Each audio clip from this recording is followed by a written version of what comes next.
哦，这个更对了，你说对了，没有加班费。没有加班，因为我们都是上辅修，那你是责任制，所以你 delay 是你自己的问题。好，来。责任制的问题就是，我今天工作8个小时，我8个小时像我们医院好像大夜班1:20，那我大夜班这8个小时我一定是照顾病人，那我下班的时间我才是不能的 paperwork。我在，你说了好几个关键字，就没有加班费这种事情。没有加班费，责任制我们等一下会讲，各位一定要记得，这个很重要，一定会说。好，你说没有加班费，意思就是说我做到死，反正我就是领那个钱啊，只有时数可能还可以记，时数是不是每次都可以记，还不一定，对不对？有时候你留下来写 paper， 他会说啊，你赶紧航班呐，那下加固，然后8点就有下，你要下3点钟，那3小时你绝对算不了加班费。对不对？你的意思是这个嘛？所以有没有被算到加班费里面？各位，我讲的比较直接一点，这个都是现场劳资斗争的结果。劳委会不会管你，听懂这意思吗？如果我们有的护理人员真的就依照医院的要求，下班时间我先去打卡再回来上班，那你去死好了。对不起，容我这么说，听懂这个意思吗？如果你们自己的自我防卫都没有一点机制，没有一点概念要去做，好啦，也不要叫你们去死，下次打电话给我。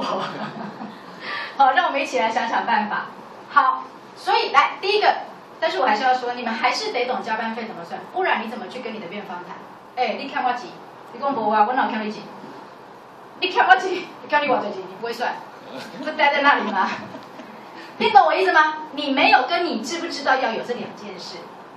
我知道要有，跟我评估我的力量根本要不到，跟我觉得我现在进去只是个菜鸟，我去要我稳死的，那你当然不要去要。我一个人去要稳死的，你当然不要去要，你当然应该联合你们病房的护士去要。好，听懂吗？但是你们要不要有这个知识？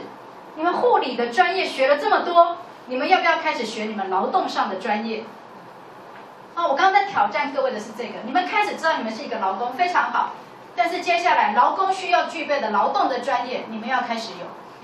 好，来开始在讲这个什么劳动契约之前退休离职。上次上课的时候有人在讲说，哎，现在美国也很多护士荒，所以我们很多台湾护士跑去赚美国人的钱，对不对？你们一定知道嘛？那你们觉得台湾怎么样？台湾现在有护士荒啊？下一个阶段谁会来赚我们的钱？印尼啊，菲律宾啊，人家护理好不好？不错吧？会比你们差吗？不一定，对不对？人家的护理养成不一定比你们差，人家比你们差是语言嘛。语言人家可不可以在大学就开始先修班？人家可不可以来台湾以后补读2年的中文班？就像我们去美国当护士一样啊。那所以呢？所以接下来有没有可能我们慢慢被取代？这个是在讲的劳动契约，现在很多开始非典的灵性化的雇用是在讲这个，或者开始我们的护理专业被切割的越来越细，有一些工作就让谁去做，有些工作就让谁去做。好，这个我们等会讲，但是这些都是在劳动的范围里面在讲的。各位，我前面讲的都是劳基法的规定。什么叫劳基法？劳动基准法。谢谢。你们只是把3个字讲成5个字而已。劳基法是什么意思？劳基法是你所有我刚刚讲的这一些的条件都要在法律的规定之上，至少要符合法律。所以你们医院没有给加班费就是违法 ，OK？ 是这个意思，这叫劳基法。只有讲到这个当然不够，你们的权利我刚刚讲了，你一个人去争稳死的，我也不会鼓励你一个人去一个菜鸟去争，所以你们要有团结权，要能够。我们相同处境、相同命运的人，我们要能够结合在一起组一个工会。我一群人打群架，就是这个意思。因为我们单干会打输，所以我们打群架之后，哎，我们要能够打架啊。争议权是什么？给我们一个打架的权利。我们去跟资方有一个打架的权利，我们不会随便被资方秋后算账、解雇、开除。打完架，我们跟资方坐下来谈，我可以跟他白纸黑字签下一个团体协约。好，这就是我们在劳工界常讲的劳动3权。在欧洲是这样，欧洲没有前面这一块。欧洲没有前面这一块，欧洲的前面这块全部靠这3件事：先团结、打架坐下来谈，靠这3件事来谈成前面的这一块。台湾的的工人因为太弱，而且我们国民党那时候输给共产党，就输在工人和工和农的力量，所以他们来到台湾之后，就大力的削弱台湾的劳工的组织力量，然后让我们很烂，让我们的组织很差很差很差。哦，你们现在看到，不管叫做护理的工会，公家的工，护理的工会，我之前听说前10几20年前应该是很有理想性的，但是到现在，抱歉，我得说很糟糕，甚至是完全没有用。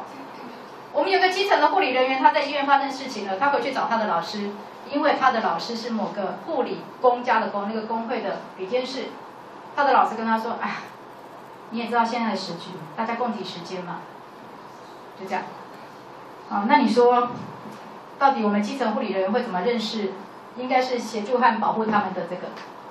好，因为各位接着要去跟一般的民众来对话，所以我放了一个这个跟民众的关系。实际上，如果各位从护理人员都出身的，一半以上都是这样子。我们的护病关系大概不用我多说，对不对？你们自己大概很有经验吧？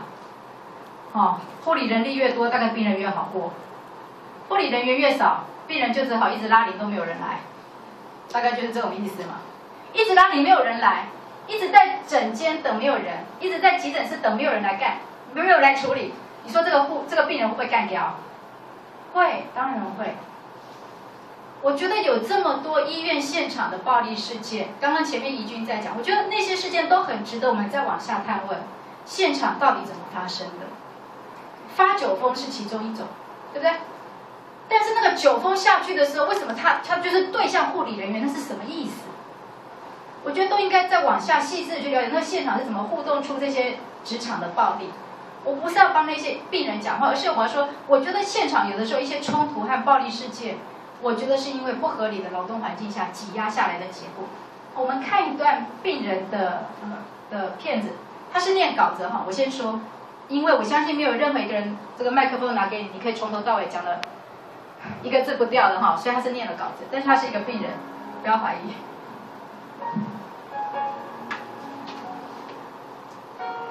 每次我住院呢，护士都让我感到非常的亲切，每一个都是和蔼可亲，面部带着笑容，不管有多忙碌，都是细心的关心我的状况。这一次看到关于护士方的新闻，让我感触很多，常常看到他们忙得没空吃饭，没空喝水，到了晚班，一个人就要照顾10到12个病人，半夜更忙。有时候我半夜起来上洗手间，都会看着护理站，只有前病房只有2个人上班，最常出现画面的就是他们一直在走廊上跑来跑去，有些家属无法体谅他们工作量，无法体谅病人在急救又有2位护士而已，却因为无法及时处理他们的需要，就对着他们